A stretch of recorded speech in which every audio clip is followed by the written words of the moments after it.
Bonjour et bienvenue sur Conscience et dans les chroniques de Josefa Albertini. Aujourd'hui, nous allons aborder le sujet sur quand le corps dit oui et que la bouche dit non ou inversement. Ah, mais avant tout, Josefa, comment vas-tu bien aujourd'hui? Je vais bien, merci Sophie. Et toi, ça va? En Écoute, je vais forme? bien. Ouais, Parfait. let's go 2026. Oui, voilà, c'est ça l'idée. Alors, dis-moi, dans ta pratique, que révèle ce décalage entre le oui du corps et le non-verbal sur notre rapport à nous-mêmes?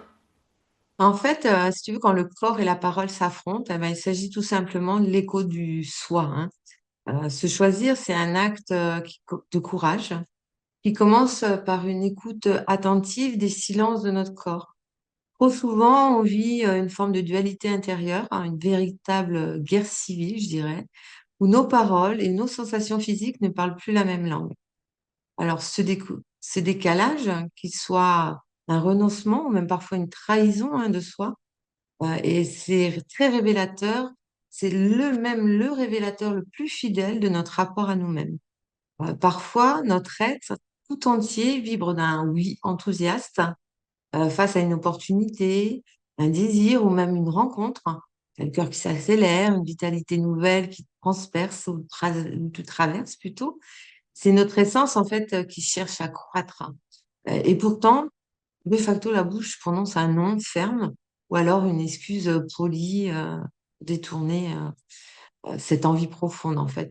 Et en fait, ce décalage, il révèle que le poids de nos peurs et de nos scripts, hein, dont on a pu hériter, euh, et bien en fait, ici, la parole agit comme un bouclier social, en fait, quelque part. On se refuse le droit à l'épanouissement par peur du jugement, bien souvent, par crainte de l'échec aussi, ou pour une méfiance qu'on a apprise au travers nos propres élans, je dirais. C'est le signe, en fait, d'une insécurité intérieure encore fragile, où l'on préfère l'étouffement connu au risque de se mettre un peu en lumière. En disant non, alors que tout en nous crie oui, on choisit la protection au détriment de l'expansion. Et tu as aussi à l'inverse. Il existe un décalage encore plus insidieux et souvent beaucoup plus coûteux, celui où la bouche lâche un oui, voilà, automatique, on va dire, quasiment, alors que le corps, lui, se contracte. C'est par exemple la boule au ventre. Tu as aussi le poids sur les épaules. Tu peux avoir une fatigue où tu as l'impression que tu n'as plus d'énergie. En fait, ça, c'est les gardiens de notre intégrité qui crient à l'invasion ou à l'intrusion quelque part. Dire oui alors que le corps dit non, là aussi, c'est une forme de trahison de soi qui est dictée bien souvent par la peur du rejet ou le besoin viscéral de plaire. C'est la règle du je dois ou du il faut, voilà, où l'on traite son corps comme une machine de service en s'oubliant totalement. Et donc, à force de privilégier la paix sociale, sur notre paix intérieure, eh ben, la déconnexion sensorielle s'installe et ça ouvre en fait la porte à l'épuisement. Ça peut aller même jusqu'au burn-out. Le corps, lui, ne ment jamais. S'il n'est pas entendu, en fait, il va finir par transformer ce qui peut être au départ un murmure en un cri qui peut se traduire à travers une douleur ou une maladie. Que ce soit en fait par excès de prudence ou par excès de sacrifice, ces décalages, en fait, ils nous indiquent quoi? Ils nous indiquent que notre moi social a pris le dessus sur notre moi profond, en fait. Se choisir, c'est vraiment entreprendre un chemin, enfin, le chemin inverse. C'est travailler à réduire cet écart pour que la parole, en fait, devienne le haut-parleur fidèle de notre âme, en quelque sorte. L'alignement, il survient lorsque le oui est une célébration et le non plutôt une protection nécessaire. En apprenant à honorer les signaux de notre système nerveux, on cesse en fait d'être des étrangers pour nous-mêmes. On découvre alors que la plus belle loyauté n'est pas celle que l'on doit aux autres, mais bien celle que l'on cultive envers sa propre vérité, en fait. Pourquoi se faire passer en priorité déclenche-t-il si souvent un sentiment de culpabilité, surtout chez les personnes très empathiques? Ben, en fait, c'est le grand paradoxe de l'empathie. Hein, c'est une qualité, cette capacité même merveilleuse à ressentir les besoins des autres, eh ben, elle devient souvent l'arme qui se retourne contre soi, en fait, hein. Pour une personne empathique, se faire passer en priorité, ça ressemble moins à de l'auto-soin qu'à un acte de vandalisme en fait relationnel. Alors pourquoi cette culpabilité est si tenace et comment elle fonctionne? En fait, dans l'esprit d'une personne empathique, il existe souvent une équation qui, je dirais, qui est erronée, c'est-à-dire s'occuper de soi ou de moi, c'est enlever quelque chose à l'autre. En fait, elle perçoit un peu l'attention comme une ressource, mais épuisable. Admettons, un gâteau on arriverait à finir le gâteau, quoi. Si elle prend une part pour elle, elle se dit, mince, j'ai l'impression de réduire en fait la part des autres. Et sa culpabilité, elle va naître de cette sensation de vol, entre guillemets, imaginaire, hein. Les personnes, en fait, très empathiques, elles possèdent également des neurones miroirs particulièrement réactifs. Lorsqu'elles disent non pour se choisir, elles perçoivent instantanément, on va dire, la micro-déception ou le besoin de l'autre. Alors, elles vont ressentir ça après comme de l'inconfort de l'autre, comme s'il s'agissait en fait de sa propre douleur. En fait, elle va se l'accaparer en quelque sorte. Et la culpabilité est ici en fait une tentative du cerveau de faire cesser cette douleur en revenant en fait au sacrifice. Le oui, eh ben, de facto, hein, ou spontanément ou automatiquement soulage l'autre, mais par effet, on va dire, des vases communicants, mais nous épuise. En fait, il y a beaucoup d'empathiques qui ont construit leur identité sur leur utilité. C'est-à-dire, je suis quelqu'un de bien parce que je suis là pour les autres. Dès lors, se faire passer en priorité crée une espèce de crise ouais, existentielle, identitaire. Je sais pas quelle est la bonne terminologie. Par exemple, si ça traduit, si je ne suis pas en train d'aider ou de satisfaire, je suis qui? Qui suis-je? Quelle est ma valeur? Enfin, ce genre de questions. En fait, la culpabilité, c'est le signal d'alarme d'un ego qui a peur de perdre ou qui craint, tout du moins, de perdre sa raison d'être. Pour l'empathique, le lien, c'est quelque chose de sacré. Se choisir, c'est prendre le risque de mettre une distance ou créer un mécontentement. La culpabilité, alors, elle est vécue comme une peur déguisée, la peur que l'autre, en fait, cesse de nous aimer, tout simplement. Sinon, cessons d'être facile ou disponible. Je dirais que pour sortir de ce cycle, il est utile de se rappeler cette loi physique qui est euh, simple et enfin, compréhensible par tous, j'imagine. On ne peut pas verser d'eau d'une carafe vide. C'est-à-dire que si nous ne nous faisons pas passer en priorité pour remplir notre propre réservoir, en fait, notre empathie va finir par se transformer par du ressentiment ou encore une fatigue compassionnelle, enfin ce genre de choses. Se choisir, pour moi, c'est pas un acte contre les autres, hein. C'est un acte pour la durabilité de notre présence au monde, justement. Comment la kinésiologie permet-elle d'identifier ce conflit d'identité qui court-circuite le tonus musculaire? En fait, la kinésiologie, hein, c'est l'outil de précision, je dirais, par excellence pour mettre en lumière ces décalages, car elle ne s'adresse pas à notre mental, hein, qui peut mentir ou se justifier, mais vraiment à notre système nerveux autonome.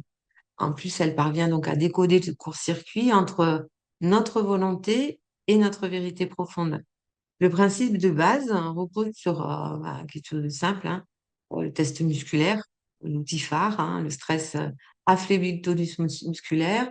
Alors, tu vois, lorsque j'exerce une pression sur le bras, par exemple, je ne cherche pas à mesurer la force physique, hein, je l'ai répété plusieurs fois dans d'autres chroniques, mais vraiment la qualité de la réponse neurologique. En fait, si le consultant me dit oui et que son corps ressent oui, l'influx nerveux, il va circuler librement. Donc, le muscle, il va verrouiller. On parle là, on est vraiment dans l'alignement. Par contre, à l'inverse, si le consultant dit oui par politesse, ou si son mental est persuadé que oui, c'est ce qu'il me faut, alors que le corps, lui, il va crier non, par épuisement ou par peur ou par un motif, voilà, d'ordre émotionnel plus, eh ben, ça va créer un stress électromagnétique. Et en fait, ce stress, il va parasiter donc la transmission nerveuse et de facto, ben, le muscle, il va lâcher instantanément. Et donc là, c'est le court-circuit en question. La kinésiologie, ça permet de débusquer en fait ce qu'on appelle les inversions d'attitude psychologiques. En fait, c'est le moment où le système, il est tellement saturé par la peur ou le devoir que les polarités vont s'inverser. Alors, tu peux avoir, j'ai déjà eu le cas dans certaines séances, où le corps commence à tester fort pour tout ce qui est toxique pour lui. et tester faible pour ce qui est bon pour lui. Donc là, j'utilise forcément des protocoles pour réinitialiser la boussole intérieure et permettre ainsi de voir si le conflit vient d'une peur d'un futur, d'un traumatisme passé ou d'une croyance limitante qu'on a pu hériter. Parce que le corps, hein, je le rappelle, il stocke vraiment tout ce que l'esprit préfère oublier ou mettre de côté, entre guillemets. Le conflit d'identité, entre guillemets, hein, vouloir être quelqu'un d'autre pour plaire, ça crée en fait une tension constante. En kinésiologie, on peut identifier à quel âge ou dans quel contexte ce décalage a été instauré.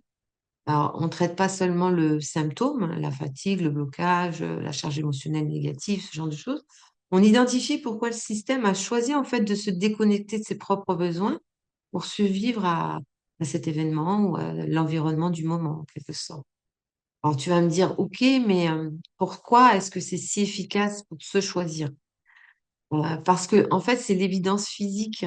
Tu vois, du muscle qui lâche, c'est impossible à ignorer. En fait, quand tu vois ton bras qui tombe dès que tu évoques le sujet ou le projet qui te paraissait sur le papier, c'était le projet qui te plaisait, voilà, qui t'inspirait, etc. Et en fait, tu réalises que ton corps, ton besoin profond, ton essence profonde, elle n'est pas en phase. Donc, c'est que vraiment, la réalité que tu t'es construite dans ton mental, elle t'épuise en fait. Et donc, quand tu réalises de facto ça, que tu le visualises, eh ben, le mental, il cesse de lutter. Et la vérité, elle devient en quelque sorte tangible. Quels premiers signaux corporels devrions-nous apprendre à écouter pour éviter de nous oublier au profit des autres? En fait, pour éviter de tomber dans le piège du oui automatique qui nous trahit, en fait, il faut apprendre à repérer les micro-signaux de défense, hein, que le corps envoie bien avant que la pensée, en fait, ne s'articule. Ces signaux, comme je disais, sont les gardiens de nos limites, hein. Je dirais que tu as principalement quatre signaux à surveiller. Tu as les signaux qu'on appelle de rétrécissement, c'est-à-dire c'est le non physique, hein, c'est vraiment dans ton corps. C'est ton corps qui tente de se faire petit ou de se protéger, qui subit ça comme une intrusion. Lui, ça ne lui convient pas, c'est pas en adéquation, en alignement, donc forcément, il va réagir. Alors, qu'est-ce qu'on va trouver? On va trouver la gorge qui se serre, ça c'est le signal le plus direct. Comme si en fait notre système fermait la porte pour empêcher un oui forcé de sortir, hein, ou pour ravaler un non qui a peur de s'exprimer, par exemple. Tu as aussi ben, forcément le creux à l'estomac, hein, une sensation de vide ou de nœud. On se rappelle, notre système digestif, c'est notre deuxième cerveau, hein. Il réagit vraiment instantanément à une perte de sécurité intérieure. Le dernier, c'est l'apnée réflexe. On s'en rend pas forcément compte, mais on arrête de respirer pendant quelques secondes au moment où la demande nous est faite. Ça, c'est le signe d'un stress qui est en lien avec toujours mode survie, mode combat ou fuite, etc. En deux, tu as euh, les signaux de charge, c'est-à-dire le poids en quelque sorte du devoir. Ici, enfin, c'est le corps qui va anticiper déjà la fatigue du sacrifice. On peut trouver la lourdeur des épaules, comme si on nous posait d'un coup une chape de plomb au moment même où l'on accepte alors que ça ne convient pas, ou encore le bas du dos qui se fige. Hein, le dos, il représente notre soutien, hein. Une tension soudaine signifie qu'on porte trop de charge qui ne nous appartient pas dans beaucoup de cas. En trois, on va trouver les signaux de fuite, autrement dit l'inconfort nerveux. Le système nerveux va chercher à s'échapper de la situation de pression. Alors, comment il va agir? En fait, ça va être l'agitation des mains. Tu vois, on commence à tapoter des mains ou des pieds. On commence à jouer avec nos doigts. En fait, notre corps veut littéralement partir loin de cette interaction. Tu as également le détournement du regard. Ça, c'est vraiment quelque chose de très significatif. Si tu n'arrives pas à maintenir ton regard visuel ou contact visuel en répondant, c'est qu'en fait, notre vérité intérieure, elle est complètement en contradiction avec ce que nous nous apprêtons à dire. Et enfin, en quatre, tu as la boussole émotionnelle immédiate. On ressent un sentiment d'agacement subi. Si par exemple la demande de l'autre provoque euh, comment je, une micro-colère ou tu vois quelque chose vraiment d'irritable ou d'irritation immédiate, avant même que nous ne réfléchissions, c'est que notre territoire est déjà en train d'être envahi en quelque sorte. On peut également ressentir une fatigue instantanée. On sent soudain, enfin, on était bien et d'un coup, soudain, on a l'impression d'avoir besoin de se reposer, d'aller siester ou que sais-je, d'une pause. Ben, ça traduit que notre énergie se retire pour ne pas être pompée en fait. Euh, pour intégrer ces signaux, il y a une règle d'or, surtout pour les personnes empathiques. C'est le délai des 5 secondes, je dirais. Dès qu'une demande nous est faite, voici ce qu'on devrait faire, enfin, ce qui serait utile. Ne pas répondre tout de suite.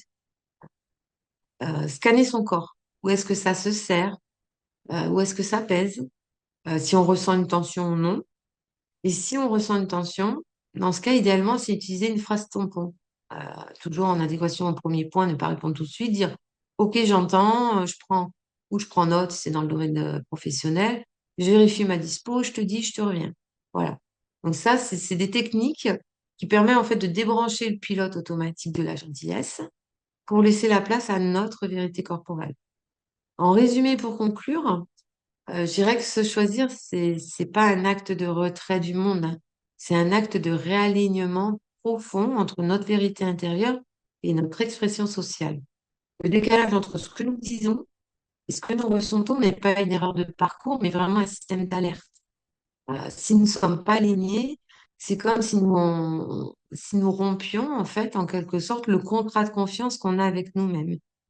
Alors, la kinésiologie nous rappelle que nous disposons d'un outil de mesure infaillible, là où le mental peut se perdre dans des justifications infinies, type je devrais, c'est plus poli, eh ben, le tonus musculaire, lui, il ne ment jamais. Donc, apprendre à écouter ces micro-signaux, la gorge qui se serre, le souffle qui s'arrête, en fait, c'est offrir à une boussole pour naviguer dans la complexité forcément des relations humaines sans y perdre son âme. Pour les personnes empathiques, la culpabilité, c'est souvent le prix à payer pour sortir de la fusion avec l'autre, hein. Comprendre que se faire passer en priorité, c'est un acte de durabilité, ça permet en fait de transformer cette culpabilité en responsabilité. Parce en remplissant notre propre réservoir, on garantit que notre aide aux autres sera sincère et non le fruit d'une dette ou d'un épuisement parce que voilà, on a cédé, etc. En fin de compte, l'objectif, c'est d'atteindre l'alignement.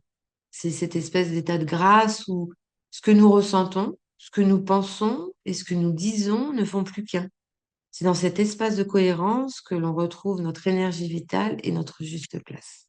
On se retrouve la semaine prochaine sur Conscience et nous parlerons cette fois-ci de la neurologie du courage. Je vous remercie et vous dis à bientôt.